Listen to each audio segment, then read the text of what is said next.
दोस्तों, अगर हम हमारा गाड़ी का इंश्योरेंस करा रहे हैं तो सबसे जो इम्पोर्टेंट पार्ट हमें देखना है वो है आईडीवी, जिसका मतलब है insured declared value. Insured declared value generally जो इंश्योरेंस होल्डर है वो डिक्लेयर करते हैं कि मेरा गाड़ी का वैल्यू उतना है और इंश्योरेंस कंपनी उसको एक्सेप्ट करते हैं, तभी वो insured declared value finally settle होता है।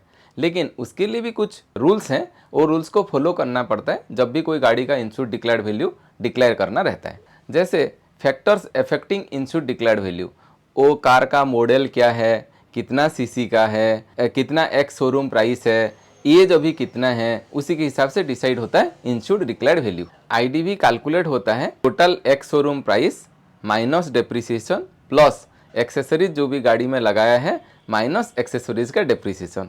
अभी हम लोग एक नया वर्ड सुने, डेप्रिसिएशन। डेप्रिसिएशन मतलब है कोई भी चीज़ को यूज करने के टाइम में उसका जो वेयर एंड टियर में लॉस होता है उसको डेप्रिसिएशन बोलते हैं।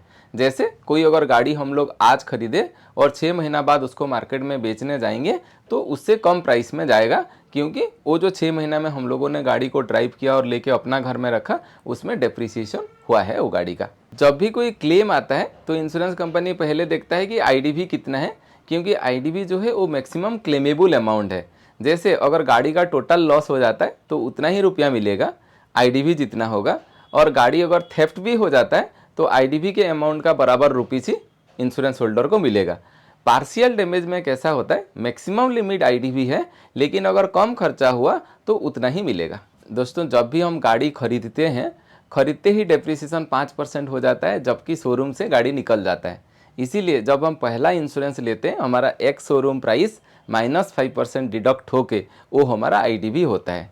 उसके बाद 6 मंथ टू लेके 1 ईयर तक 15% डेप्रिसिएशन होता है। 1 ईयर से लेके 2 ईयर्स तक 20% डेप्रिसिएशन होता है। 2 ईयर से लेके 3 ईयर्स तक 30% डेप्रिसिएशन होता है। 3 ईयर्स से लेके 4 ईयर्स तक 40% डेप्रिसिएशन होता है। 4 ईयर्स से लेके 5 ईयर्स तक 50% डेप्रिसिएशन होता है। एंड 5 ईयर्स के बाद ये डिसाइड होता है according to insurance company and insurance holder, both बैठ के कैन डिसाइड कर सकते हैं। और उस केस में भी अगर डिसाइड नहीं हुआ तो एक सर्वेयर होते हैं, वो एक वैल्यूएशन सर्टिफिकेट देते हैं। उसी वैल्यूएशन सर्टिफिकेट के बेसिस में इंश्योरेंस कंपनी पॉलिसी इशू करता है आईडीवी डाल के। अब ये क्वेश्चन आता है, अगर मेरा आईडीवी पहले से थोड़ा ज़्यादा कम हो गया तो उस केस में क्या कर सकते हैं।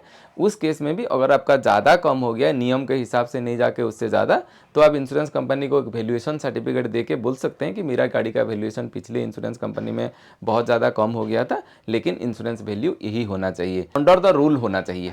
कार में आजकल बहुत कॉस्टली एक्सेसरीज लग रहा है, जैसे कि बिग मॉनिटर, कुछ यूट्यूब में प्रोग्राम देखने के लिए, या फिर साउंड सिस्टम आजकल लाख सब रुपीज़ का लोग लगा रहे हैं, तो उसका भी हम लोग इंश्योरेंस ले सकते हैं। वो एक्सेसरीज में आएगा।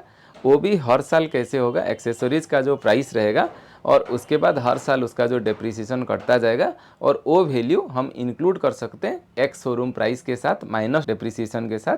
तो तभी जो वैल्यू बनेगा उसी वैल्यू के ऊपर हम आईडीवी ले सकते हैं। अभी अगर आप अपना गाड़ी का आईडीवी चेक करना चाहते हैं according to government of India कितना आईडीवी होना चाहिए, तो हम लोग एक लिंक डिस्क्रिप्शन में दे रहे हैं, जो कि काउंसिल ऑफ जनरल इंश्योरेंस का साइट का लिंक है, वहाँ जाके चेक कर सकते हैं। वहाँ आपको डालना पड़ेगा पहले आपका 2 व्हीलर 4 व्हीलर जो भी है, फिर उसका मेक और मॉडल्स और कब खरीदे थे, तो वहाँ आपको बता देगा कि आज के डेट में वो गाड़ी का आईडीवी कितना होना चाहिए।